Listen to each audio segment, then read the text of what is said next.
Good morning, boys and girls, and happy Tuesday. If you remember that before we left for the break, we began talking about Dr. George Washington Carver. George Washington Carver was born in Missouri. He went to college in Iowa and is best known for his work that he did at the Tuskegee Institute. Today, we are going to talk about his time at the Tuskegee Institute in Alabama.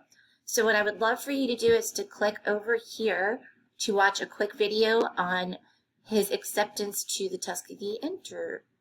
Thank you. Now that you have watched the video, I want you to look at this picture. And what do you notice about it? This picture was taken way back in 1902, and you'll notice that up here on the walls, there are different pictures of George Washington and Daniel Webster. All of the students, if you notice in this classroom, are African American students, and they're sitting in small little pews instead of desks.